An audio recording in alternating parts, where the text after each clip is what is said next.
internet. Today I wanted to do something a little special, something a little different. I wanted to give my testimony as a psychologist of my work during lockdown, the COVID lockdown that happened in the early months of 2020. The reason why I wanted to talk about it now is that I feel that it's strangely enough both old and recent. And we're at the point where, of course, we still feel the aftermaths of COVID, but it's kind of gone down in history, so to speak, that right now we are no longer in that moment of our lives. And I feel that it's also a nice point to reflect upon it, as I feel that it was a very peculiar time and a very special time to be a mental health professional, to be completely honest.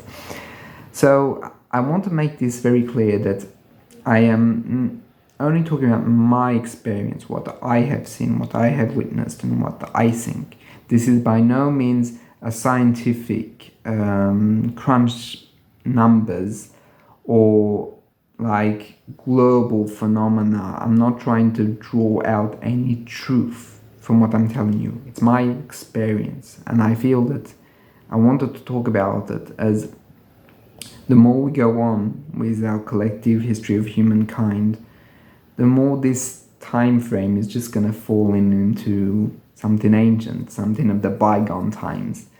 And I feel that testifying about it is a way of, in a way, giving answers to what had happened, at least my perspective, and perhaps a start of an elaboration for other people. And I also hope that in the future people could use this video as a resource of like, that's interesting. So this is a version of what happened. And that's what I hope to do through this video. So it's kind of a bit different than usual. So the lockdown in France, because I was in France at the time, and I'm still in France nowadays, was very special, as the lockdown only lasted about a month, like the real, like you don't go out lockdown, but it became slowly but surely more and more flexible.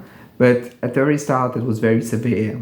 Like, to give you an example, we psychologists were ordered to close our practices and to work from home. Something that was not asked of the doctors, but most doctors, when they could, they did. So it was very, very strict. Like, you only go out for your groceries and that's it, right? So at the core, what happened was that everything started in a way to be suspended, as if everything was kind of frozen in time for a month. I remember those days where we would have conversations with our patients as being days that seemed very long, strangely enough, where normal clinical days are very quick, very, very fast-paced. This was longer, not because the sessions were any shorter, but because something in the mood was very different, as if this moment was fundamentally a moment of slowness. And even now, I think, like I'm doing this in the video, perhaps even unconsciously, talking about how slow sins and relationships felt at that time. That the activity, the hustle and bustle of the city was kind of gone. It was like not as present as it used to be. It was also, for a lot of patients, a moment of self-reflection, that our normal ways of dealing with anxiety, with depression, with mental health disorders was gone, because patients could not go out, could not act out their lives. They were forced into a position where they had to think much more than they ever had to on themselves, on what was happening. And also it created a change of paradigms, as beforehand in France, working from home or teleworking was not an option, not really. Like, I mean, it was very rare and it was kind of frowned upon. Whereas now it was how most people worked. And most people discovered that, yeah, well, that's a good way to work, at least in certain jobs. And I found it very interesting that it was a pause in a way that allowed people to reflect upon themselves, to really try and answer the question, what do I want from life? What am I seeking in my life? Is it money? Is it success? Is it something else? It was a very, very interesting time to collectively. It's also one of those moments where you kind of rediscover people in a new light, and certain patients had very surprising reflections or even insights that you would not have necessarily thought would happen, at least at the pace that happened. I also saw, and this is very interesting, people that were very suspicious of me as a clinician, patients that would not necessarily want to talk to me that much.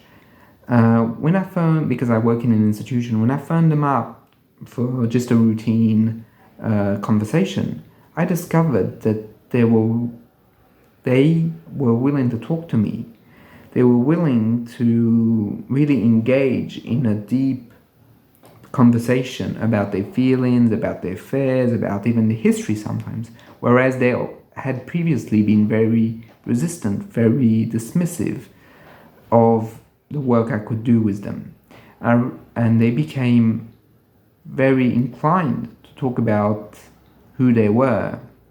This was a big surprise to me, as in a way the distance, because I phoned them up, so I didn't have the visual contact nor the Skype face. The fact of just having my voice was better for them because it helped them put me at a distance. But I also think that in a strange way, because we were in a collective of mankind, all of us were affected by the same phenomena.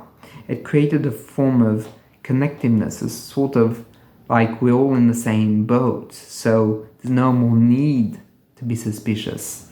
We just are all in the same situation, which is something I found very interesting at the time. Of like, it's incredible. Those people were not trusting me at all, and now they're trusting me. That's wonderful in a way, and perhaps one of the few benefits of lockdown. There was also this very interesting phenomena of like every day was like the last, right?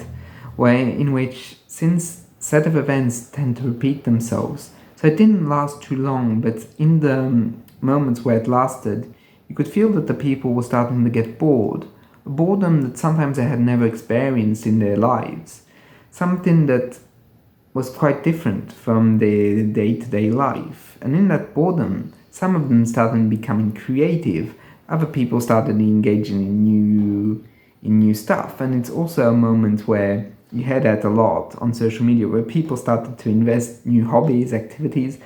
And I can vouch for that. It was a moment of people changing perspectives on what they could do and on what they wanted to do.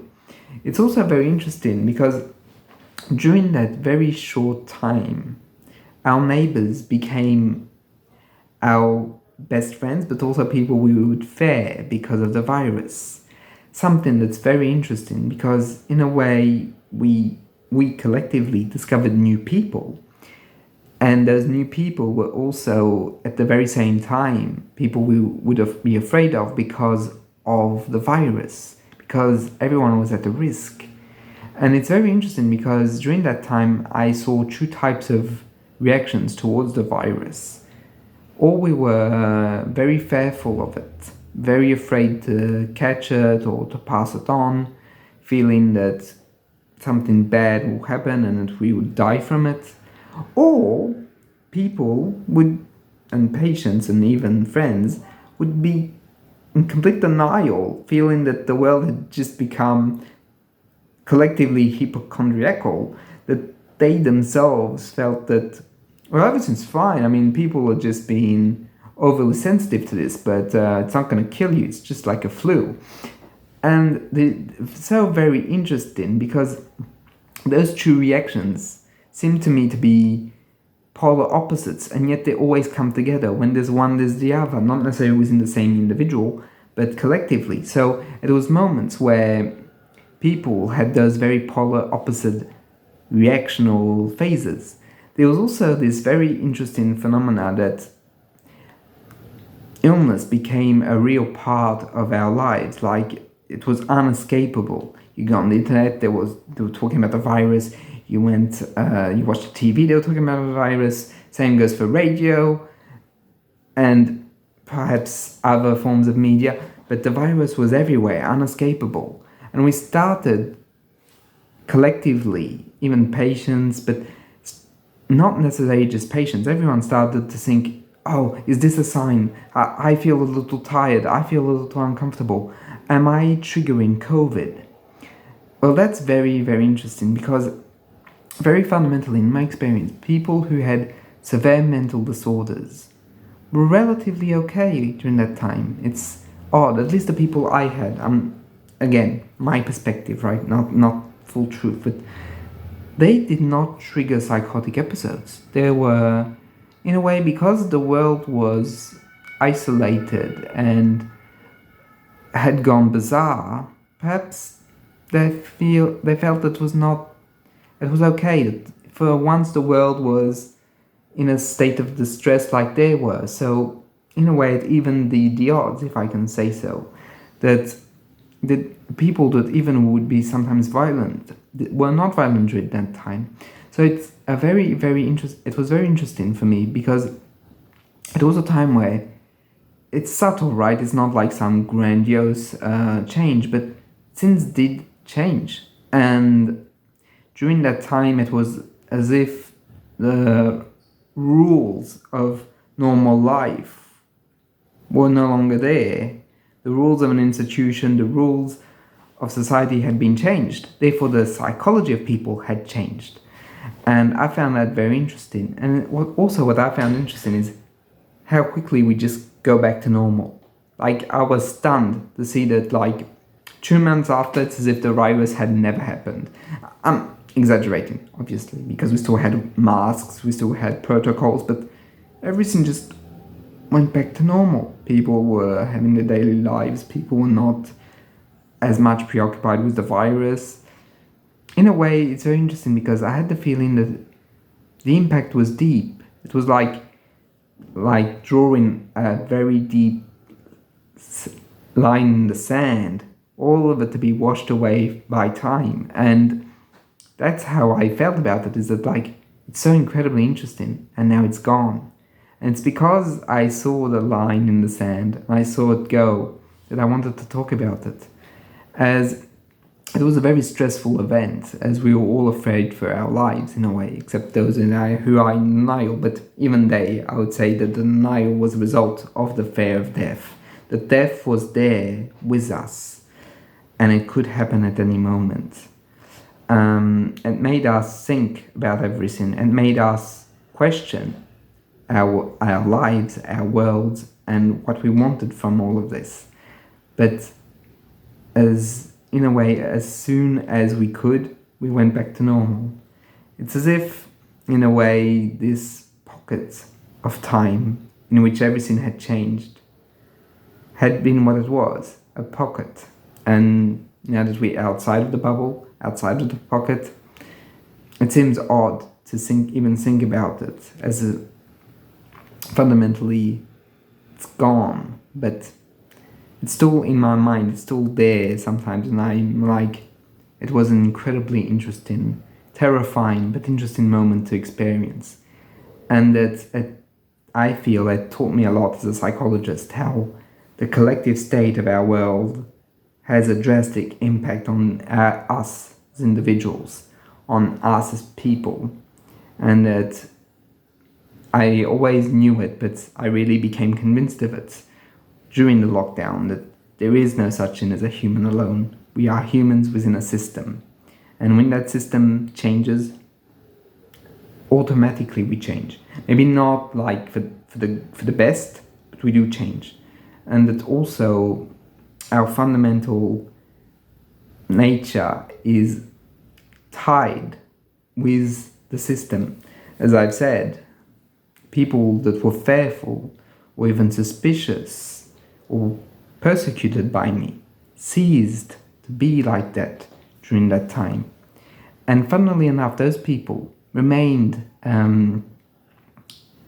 agreeable to our work together. They remained convinced that it was helpful.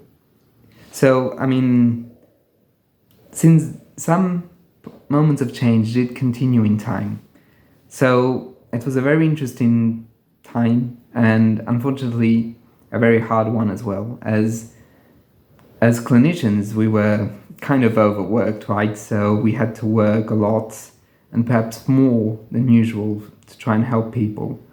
But in the end, even though a lot of people died, and that's always said, a lot of people survived and went on with their lives. But I just wanted to talk about it because I wanted to talk about that period that was so bizarre, complex, and interesting. So that pretty much does it for me. I hope you found this testimony interesting. It's quite different from what I usually do, but nevertheless, I feel that was worth talking about.